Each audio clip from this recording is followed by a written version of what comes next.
Hello again, everyone, and welcome back to the Aldersgate Experience, the podcast of Aldersgate Church in York, Pennsylvania. My name is Pastor Bob Kaler. And I'm Pastor Jeff Markey. Are you sure? I almost said your name again. I just wanted to be sure that you knew who was on the podcast today. What's my name again? We're glad you've joined us for our continuing series through the 7 churches of Revelation, who definitely know their names, and though pronunciation can be a challenge, the church at Thyatira, as we would say in a lot of English parlance. In Greek, it's actually Thyatira. Thyatira. That's the way that the Greek reads, but we're going to go with Thyatira because that's what people are going to be able to pronounce most. It's the easiest, but not as fun. Not as fun, is pretty and fun. Not completely accurate, but we're going to go with Thyatira anyway. Yeah. But this is the 4th of the churches, right there in the middle. It's the longest of the postcards or sermons that Jesus gives to the churches, and in some ways, it's kind of the centerpiece around which the other ones rotate in that sense. I mean, we notice some of the same examples or the same ideas in Pergamum, but Thyatira is very interesting. You opened with the story about when you were a middle school student and going up in the balcony, taking a little bit of independence, but something interesting happened there, right? Yeah. One of the things that struck me when preparing this sermon was Jesus talks about in the Christ title that he's looking at the church with eyes with a flame of fire. That's right. First thing I thought of was my mom looking at me up in the balcony where we were goofing off as middle schoolers during church and making noise, and suddenly her flashing me that look. And you could see it from a long way away. Well, and anybody who's had a mom like that, they know, know it's coming. Well, and you said it wasn't you, but... Well, it doesn't matter. It doesn't matter. At that point, you just had a group of middle school boys. I was in the area, and clearly, I was implicated. It was kind of a communal issue there. Implication by association, and I got the look. So I think about that. I think about that when Jesus is looking at this church and giving it very much a look of judgment. We talked last week about Pergamum and swords and the terrifying image of Jesus with a sword coming out of his mouth, coming to judge the church, rightly divide it. This week we looked at the idea of Jesus really looking deeply into the church, and in particular, the situation that's going on there. Well, the issues are idolatry, food sacrifice to idols, and sexual immorality. And common themes. Common themes throughout these letters. But how does that equate to what we would say our issues are today? Well, I mean, we're obviously not necessarily sacrificing food to idols. Right, That's not a thing today, but it does have a connection to the whole idea of idolatry, that in order to participate in culture, what do you need to do to go along to get along? And that was the real problem with that food sacrifice to idols, because it was all part of the rituals and the guilds. We talked about the fact that in the ancient Roman world, in order for you to conduct business, you needed to be part of these trade guilds where there were sacrifices made to the particular god or goddess that was the patron of that particular group of craftsmen, and that Christians could not make those rituals because it would compromise them and compromise their worship, and that a lot of times in these bacchanals, these feasts, there was entertainment of a sexual nature. So it was one foot in paganism while at the same time maintaining Christian faith. So what do I need to do in order to maintain good business? Yeah, wow. And that's really the issue. And we're not sacrificing food to idols. In fact, Paul's later going to say, look, the food itself is not the problem. It's what it conveys. It's what it means. Are we participating in this way of being? And there are a lot of people, and indeed a lot of churches, where let's go along with the culture. Yeah. Let's go along with the culture in terms of its rituals and things like that. Well, at the same time, we're going to retain some kind of belief in Jesus Christ. We want to have our orthodoxy, but we want to live the same way as the culture does. We don't want to be seen as separate. We want to be mainstreamed and seen as relevant and liked by the culture. Yeah, I mean, this eye analogy, it makes a lot of sense to me when Jesus is looking at them. I mean, I know what it feels like when my mother's not happy with my behavior. But it's not just behavior. He's looking deeper than that. He's looking at our motives as well and what's really drawing us to, do these things, to be involved in these things. Yeah.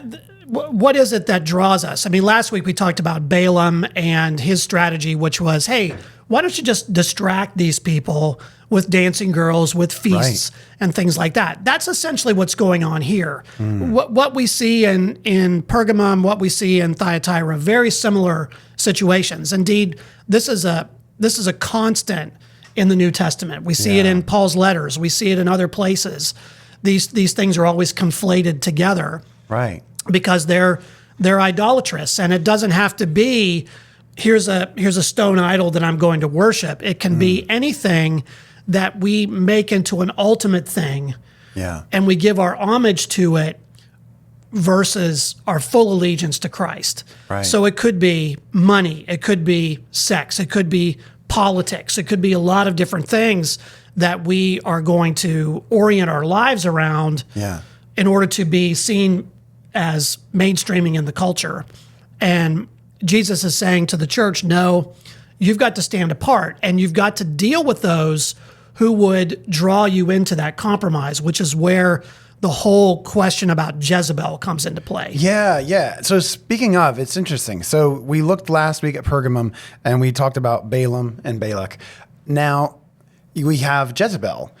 Both of these figures come from the Old Testament, and I've heard a lot of Christians say, "Well, I don't really love the Old Testament. I don't really like to follow all that. I don't feel like the Spirit's there." But the spirit of the law is the spirit of the law, and obviously we see through both these letters that Jesus is saying, through John the Revelator, he's saying very clearly that the Old Testament has a place for us to listen to. Well, those who would say that the Old Testament doesn't really matter that much, that it's been superseded. There was an early Christian heresy by a man named Marcion. So Marcionism basically says, the Old Testament doesn't matter. In fact, it might even be a separate God who's in the Old Testament. Now we've got the warm, fuzzy God versus the wrathful, vengeful God of the Old Testament. Right. A lot of people think that way. Did God change his mind? Did something happen?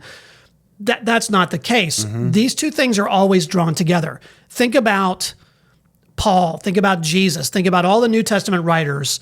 You don't understand what they're talking about unless you draw into those Old Testament images. And that's why Jesus is going back there, even during his earthly ministry. He's always pulling from Old Testament imagery, the Psalms in particular, and other places.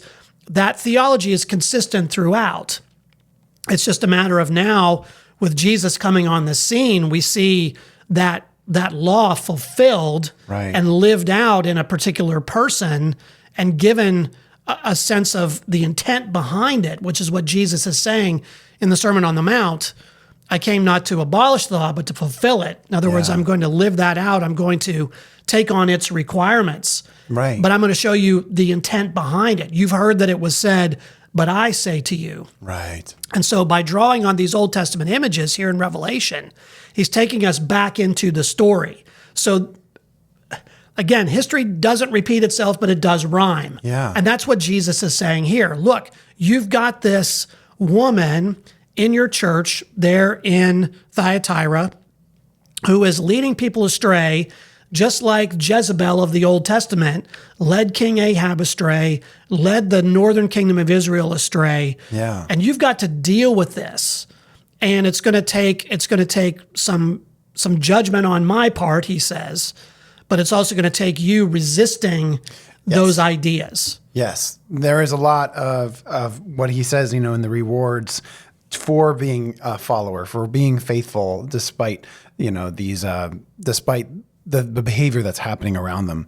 The church was doing some good things, obviously. It starts in the letter, love, faith, service, those types of things. But Jesus had this against them, that they were tolerating this compromise, right? And so obviously we talked a little bit about Jezebel being in the Old Testament. Can you speak more on Jezebel and what she was in the Old Testament and how that applies here? So in the Old Testament, King Ahab, who's the king of the northern kingdom of Israel, and if you know your biblical history, the kingdom of Israel splits after the death of Solomon. Two of his sons, there's kind of a civil war, and you have the northern kingdom of Israel and then the southern kingdom of Judah. So Ahab is one of a long line of kings who takes over in the northern kingdom of Israel. Mm-hmm. They're going to set up their own temple, Mount Gerizim. This is eventually where the Samaritans come from. So you've got a separate kingdom altogether that's not connected to Jerusalem, but still calling itself Israel. Right. And Ahab is going to do what he's really forbidden to do, and that is to marry outside of his faith. He's going to marry a Phoenician princess. Now, a lot of times in the ancient world, these marriages are ways of doing diplomacy. You even see this up into the Middle Ages. Absolutely. And even into the 15th, 16th century, where people are marrying in order to create alliances. Yeah. Solomon himself, we think of Solomon having 700 wives, 300 concubines.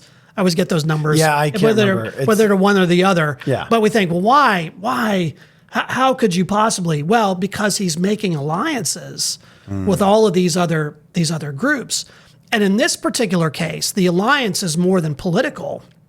It actually becomes religious. Because the dominant religious focus of the Canaanites, and particularly there in the northern region, is the god Baal, or Baal, B-A-A-L. Yeah. And in that region, the mountain, Mount Carmel, which is outside of modern-day Haifa, right there on the coast of Israel, was considered to be sort of Baal or Baal's home territory. Mm-hmm. And so here is this worship being set up to Baal, setting up Asherah poles, which are also poles dedicated to a particular goddess. And I'll leave it to your imagination what the poles look like. Because they're fertility images and things like that. Yeah. So you've got all these pagan influences that are creeping into Israel. That's a common problem. It happens all the way through the history of Israel in the Old Testament, constantly dealing with idolatry and being sucked into worshiping these pagan nations. And so Ahab marries Jezebel. She immediately begins to influence his approach, and she's going to try to get rid of all the prophets of Israel. And this is where we get the famous Elijah story. Elijah, the prophet, is sent to Ahab, says, look, unless you change your ways, there's going to be a great drought. And Jezebel threatens Ahab. That's right. Or threatens Elijah. And then there's this great confrontation in 1 Kings 18 between Elijah and the prophets of Baal. It's one of my favorite stories in the Bible, where Elijah challenges the prophets of Baal to a duel, and they're going to each set up an altar, and they're going to pray to their gods, and whoever's God sends down fire on the altar is the one that Israel's going to follow. Yeah. And so there are 450 prophets of Baal. They dance around the altar. They cut themselves. They cry out. And the great lines in 1 Kings 18 is when Elijah stands back and he trash talks them. He says, shout louder. Yeah, perhaps your God is the Greek or the Hebrew actually reads, perhaps your God is on the John. That's really that's really what it comes down to. He really trash talks them. And shout louder, go ahead. And so they exhaust themselves, and then he prays, and of course God sends down fire on that altar, even though they've poured water over it. Yeah. It burns up everything. It was in the middle of a drought, so it was a water offering. Exactly, just boom! Suddenly this whole this whole conflagration happens, and Elijah rallies Israel. Who are you going to follow, Baal or our God? We're going to follow our God. Of course, they're going to change their minds multiple times after that, but they're going to charge down. They're going to slay all the prophets of Baal. And then in 1 Kings 19, Jezebel, the queen, now says to Elijah, I'm going to make you like you made my prophets. I'm going to hunt you down. And that's when Elijah escapes out into the desert, and he pouts under a tree. He's exhausted. You know, you go from victory to depression very quickly, and that's when God reveals himself to Elijah. So if you want to catch this, read from 1 Kings 16 to 19, and you'll get the full story there of what happens with Elijah. Yeah. But Jezebel plays a main role in that because she is the one who is influencing Israel toward idolatry. So now that imagery gets picked up here. I don't think that the woman's name in Revelation there in Thyatira is actually Jezebel. Right. But I think that word is used, that name is used to evoke this story. Wow. And those who are Jews among them would go, oh, that's pretty strong language, because he's talking about someone who in Israel's history would be very ignominious. And of course, Jezebel is going to meet an ignominious end. She's going to be thrown out of a window. She's going to be trampled by horses. And then dogs are going to come and eat her body to the point at which there's nothing left to bury. Yes. So it's a pretty ignominious end. And basically what Jesus is saying here is that's the kind of end that's going to happen here. This particular Jezebel is not repenting. She and her followers are going to be put on a bed of suffering. It's not going to go well for you. Yeah. And at the same time, he's encouraging those who are holding fast in the midst of all of that. So we have to look inside the church and say, what are the influences that are drawing us toward compromise? Yeah. What are the things that are drawing us toward worship of other gods? You know, when we start to focus on other things, when we make good things into ultimate things, that's when things really start to go sideways. And it's hard for us to recognize it. It's hard for us to realize it. A lot of the times we pour ourselves into interests, whether it's special interests, whatever you call it, video games, academics. None of these things are inherently, bad or evil or sinful. But then we can start going down roads. And obviously there are the things that are arguably, we know that they're sin, but we can go down these roads where these things that are good, but they become ultimates in our lives. We don't realize it. Yeah. And we mentioned this last week, but we can make sexuality an ultimate good and then an ultimate God that we're going to pursue. That's essentially what's happening here in Thyatira. Wow. Because those things are always tied together. Yeah. And it's the constant human temptation. You mentioned in your message, we hear in culture all the time, my body, my choice, that type of thing. And there are certain absolutes that we understand in Scripture that are very, very clear. Yeah, Paul says you're not your own, you're bought with a price. God is the creator.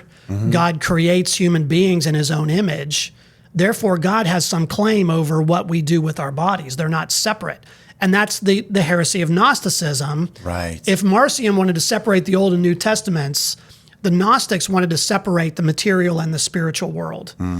And to claim that the spiritual world is higher, a greater plane, the material world's kind of evil and gross. And there are many Gnostic Christians, which to me is an oxymoron. Right. But it's understandable. They take some of these ideas. Exactly. I mean, think about the proliferation of gospels that are written in the 2nd century. And Elaine Pagels, scholar, wrote about the Gnostic gospels, the Gospel of Thomas, the Gospel of Judas. Every year at Easter, there's always we found another gospel, and this one completely changes everything. Well, no, it doesn't. Because they're all written by Gnostics. You notice in those gospels, there's no connection to resurrection. There's no connection to the miracles of Jesus. Here are just some things that Jesus might have said. So it's not really good news, it's good advice. It's detached. Because a Gnostic could not possibly believe that Jesus, one, could be someone who engages in human life, digestion, excretion, all the things that are part of human life. We consider them dirty or defiled in some way. Yes, they're gross, they're evil. So therefore, he couldn't have done that. That's more of a heresy called Docetism. Right. But then the idea that, well, we don't really need Jesus to have risen bodily from the dead. All that matters is we believe he's alive in our hearts. And over and over again, the gospel writers, the writers like Paul, the New Testament writers saying, no, it's about a unified whole. Yeah. That what we do with our bodies matters. Resurrection of the body matters. And when we work backward from that, we see along with Paul, and he says it in 1 Corinthians 6, and then he's going to say it again in 1 Corinthians 15. All of this matters together. Yep. Because Jesus is raised in the body, your body matters, and what you do with it matters. Yeah, that's the difference. You can't separate these things. Right. That's the difference between a faith of mind and some sort of idea of spirit, and then a faith that is actually embodied, that we're actually living out our faith. Yeah. So to say I'm spiritual but not religious. Yes. I always ask people, what do you mean by that? And they can never come up with a good answer because it sounds really great. Right. It means that I have some ethereal knowledge or some kind of idea, but it doesn't really affect my daily life. But when you pin people down and say, well, what does being spiritual mean to you? They say, well, I take a walk in the woods and all that kind of stuff. The whole thing breaks down. Yeah, it begins to break down because you can't live that way. We're not designed to live that way. No, We're not designed to live in this separated, compartmentalized way. Right. And the fact is that at that point, it's not really a faith life at all. Right. There are just a couple ideas that I might have in my head about who God is, but it really needs to be, it's all or nothing with God. That's just the way it is. Well, let's dial it forward a little bit, even within Christian faith. So the idea that I can believe in Jesus, I can believe all the right things, and yet it doesn't have to affect how I live my life. I can keep on sinning because I've been saved. That's also a Gnostic kind of way of living. Yeah. And we have to call that out as well. Right, because Christ said to the adulteress, "Go and sin no more." Yeah. So there is a actual active dimension to what we actually believe. So you can't really separate those things. Wow. I never let people get away with that. I'm spiritual but not religious. What do you mean by that? Well, you're just supposed to accept that and take that as gospel. Yeah. Well, I'm sorry, I don't buy it because I don't think that's true. Everybody's religious about something because everybody's going to give their loyalty, their worship to something. Yeah. We are designed as creatures who worship because we're made in the image of God. Right. Not everybody's going to worship the God who created them, but everybody is going to worship something or someone. Where we find our convictions is where we find our doctrine. Exactly. And the way in which we live our lives. So where do you think we might be tolerating modern Jezebels? We talked a little bit about our bodies, sexual immorality, and those types of things. But in the name of like relevance, success, comfort, I mean, where do we put this kind of spirit of Jezebel? I think in our conversations about sexuality, that's a major part of where that is. You know, what do we really believe? Are we driven by human ideas and feelings, or are we driven by God's word and God's intention for us? Right. Are we driven by the word of God? Are we driven by human desire? Those are two separate things. And it's a choice to move towards God. It's a choice to move towards his holy life and what he wants for us. And a lot of people don't want to. They don't want to see that's well, and as we talked about last week, people have bought into this cultural idea that I am what I desire. Yeah. Rather than I'm a person made in the image of God with a body and a spirit fused together and made into a whole, and so that God has some claim over me. Yeah, so help me, Lord, with my desires that they might conform more to your desires. Exactly, for my life. Absolutely. Exactly. So those are things that's a major one, and I would argue, I'm going to get in trouble here, but I would argue that was one of the driving forces behind the disaffiliation stuff from the UMC. Which way are we going to go here?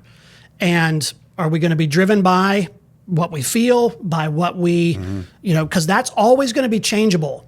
Yeah. You watch that, whatever's popular, whatever's now in vogue is going to drive what you do versus the steadiness of recognizing our identity is found as people made in the image of God. Yeah. And we're going to have desires, and not all of our desires are going to be good. I think all of us deal with that. As I often say about the sexuality issue, all of our orientations are disoriented. We're disoriented because of our sinful nature. Doesn't matter where you find yourself, what letter you assign to yourself, we all have desires that are warped. But Jesus is always calling us back to God's intention for us. Yeah, I'll say these messages on the 7 churches of Revelation, they've been really eye-opening for me to recognize that we can't be caught in our empathy. We can't be caught in compassion. Not saying that compassion is important. That is an important thing. But we also have to recognize there's a dividing line between grace and truth and love and justice and mercy. Yeah, we've got to be compassionate with people who have been caught up in this cultural worldview. And I think Jesus would absolutely want us to do that. We want to meet people where they are, but we want to draw everyone, including ourselves, toward the vision that God has for us. And I think that's what's going on here in Revelation. Jesus is saying, look, I'm looking. Here's the look. You're going the wrong direction, and you need to be corrected. And that's really the focus here on Thyatira. Absolutely. So he gives both the look, but also the promise to those who are faithful, those that overcome, that will reign with him and receive the morning star. So where do we need to let Jesus look into our lives today? Well, I think we just have to do some self-examination. You know, where am I giving my worship to? Yeah. What am I compromising? I think all of us have some introspection to do there. It's so easy to look at someone else and say, well, those people do this, those people do that. No, this is, you know, I always love it when people come out and they say to me things like, my brother-in-law really needed to hear that sermon. Yeah. What about you? You know, what about you? What is it? What does it mean to you? And I think that's where self-examination needs to come in. What do we give our worship to while we say we're worshiping God? Because we tend to syncretize everything, and we want to have our Christian faith, but we're going to worship these things as well. We're going to compromise. Either it's work or money or power or profession or status or sex, or, you know, there's a 1,000 different idols out there we can give our lives to. We were talking about video games earlier. That's another kind of thing. We can give our lives to a lot of different things while still saying, well, I hold on to this. And Jesus is saying, no, you've really got to be all in. We read the story of the great rich young ruler in the gospel lesson this week. Right, yeah. And Jesus basically says to him, look, hey, you've done some good stuff, but one thing you lack. And so the question is, what's the one thing that keeps you from fully following Jesus? Yeah. And all of us, I think, can name that if we're honest. And hopefully, as we grow and as we disciple ourselves and, you know, let the Spirit disciple us in our faith, hopefully that changes over time, right? Yes. I mean, because it's like a winnowing fork. We should be getting closer and closer. That's the idea of sanctification, which we're going to get to in the next series. Awesome. Well, great. Well, we want to thank you for joining us. There's a lot to talk about here. I know. As we continue in this series through the 7 churches of Revelation. Again, if you have questions, you can email them to communications@aldersgateyork.com. Or you can just leave them as a comment on our YouTube page. Please do. We're really glad that you've joined us. We hope you'll share and like the podcast, subscribe to the podcast, and make sure others are watching along with you. Of course, you can find the sermons each week on our YouTube page as well. Aldersgate York. Just look that up and you'll find all the video that we're producing each week, and we hope that you'll want to get in on it. Absolutely. And we've got a lot of events in the fall coming up, so you can go to aldersgateyork.com/events. Check out what we're doing there. A lot going on. Well, we're glad you've joined us. We hope to see you again next week here on the Aldersgate Experience. God bless.